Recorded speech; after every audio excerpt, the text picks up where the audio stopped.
Hi, I'm Tim. Welcome to WatchBox, and thanks for logging on. If you love this watch, email me, tmosso@thewatchbox.com. It's in the description below. It is your purchase and pricing email question line for buying this or any watch you see on any WatchBox platform. Please reach out to me directly. Email tmosso@thewatchbox.com for pricing details. Today, we're discussing a thrilling 2020 launch. This is the Urwerk UR-220 Falcon Project. As you can see on the reverse of the case, it is a limited watch in the sense that only 15 will be made available per year, so they will always be scarce. The timepiece in CTP Carbon Fiber measures 43.8 millimeters wide. That's what would normally be considered wide, 9:3, 14.9 millimeters thick, and from end to end it is 53.2 millimeters. This is officially the replacement for the UR-210, so it continues the long and distinguished line that first launched with the UR-202. This is a remarkably distinctive watch. You will never mistake it for anything but an Urwerk. And it is wonderfully comfortable. For reasons that we'll describe beyond the presence of sapphire, titanium, and carbon, this is an incredibly comfortable watch on my 16-centimeter circumference wrist. Though large is the look, make no mistake, the fit is outstanding. It's designed to seem a little bit stark and outsized. So if it looks too big for your wrist, that's sort of how it's designed to be. I would recommend it for a wrist as small as 14 centimeters circumference because it does fit so snugly and comfortably.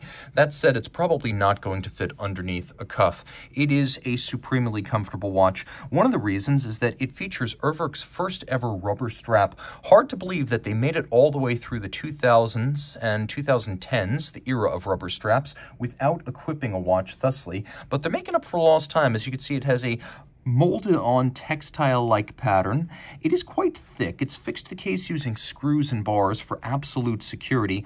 It uses Velcro, so you're never going to be in between sizes. This allows for infinite adjustability. And then on the bottom, they have something they call the Volcarbone rubber. So this is, at first glance, some kind of a felt or velvet, but in fact, it's a micro treatment of rubber that turns rubber into a felt-like texture, so smooth, crisp, velvety, that you could have fooled me if I didn't actually know that this is a Urwerk special treatment specifically designed to feel like felt or velvet.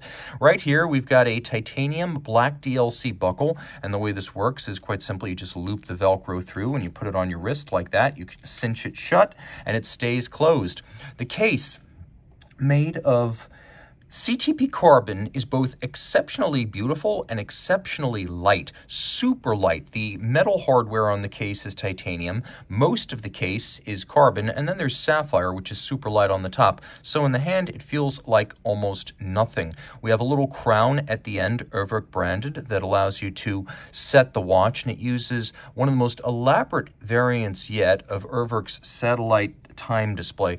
Of course, all of this is distantly descended from the Renaissance-era wandering hours clock complication, which broke into the world of watchmaking in 1991 with the Audemars Piguet Star Wheel, and then Urwerk from 1997 built their designs, created by Felix Baumgartner, penned by Martin Fry, but they built their designs around satellite hours. So the way this works is it's really quite simple. It's a digital scale from 0 to 60. You have a system that represents the current hour, so right now 10. This is 10:31, and then as the previous hour exits stage left, the oncoming hour enters stage right. You can see it is a dramatic system, not just digital and scrolling, but also with a pronounced retrograde action. And you can see how the hour carousel actually pivots on multiple axes as it moves around the dial. It is a remarkably dynamic way to portray the time. We also have something that's new compared to the old UR-210. We have this new split power reserve. So each one represents 24 hours of the manual wind power reserve. Now you watch once this first leg of 24 hours reaches the end of its travel, the second side will take over, indicating that now we're looking at hours 25 through 48. So now this has reached the end of its travel. Now this one begins to traverse its scale, and it took over 80 additional parts to create this split power reserve indicator.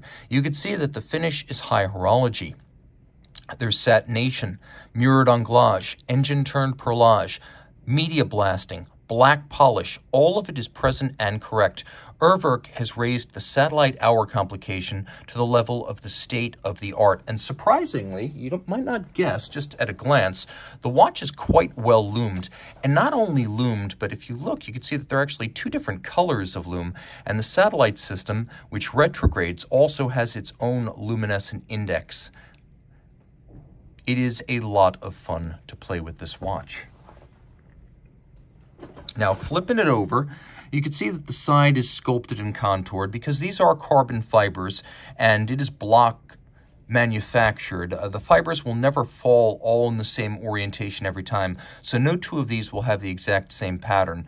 When we rotate it over, you can see that the watch features a unique service indicator. It is an oil change gauge, and I cannot overemphasize it counts up, not down. So when you are beyond 39 months elapsed, it is time for a service with Urwerk. Now, when the watch first goes into use, the owner pulls a pin. See how it says initiator? He pulls a pin that enables the watch and unblocks the escapement. When the watch goes back to Urwerk for service, the watchmaker, having completed the service, will reinsert the pin, giving you the opportunity to pull it again, whether you're the original owner or just a subsequent owner. And I don't mean to say just a subsequent owner, because you will have all of the privileges of the original once the watch comes back from service, which you note it will not need for over 3 years.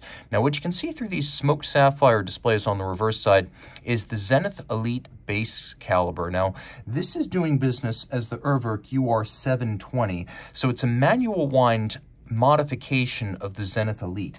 It is still quite thin and fine, which are the hallmarks of the Elite, with a 48-hour power reserve being a complicated module on base. It has 59 joules, beats away at 8 beats per second. And although the watch does not have a seconds hand, it does still retain its underlying stop seconds functionality. It is a remarkably elaborate system and wonderfully memorable. All of this water resistant to 30 meters. Reach out to me, Team Mosso, at thewatchbox.com for purchase and pricing details. One more quick note, because I am obsessive about every last detail, I want to make it clear that Urwerk sweats the details too. They fully loomed their service indicator on the reverse side of the watch. How cool is that?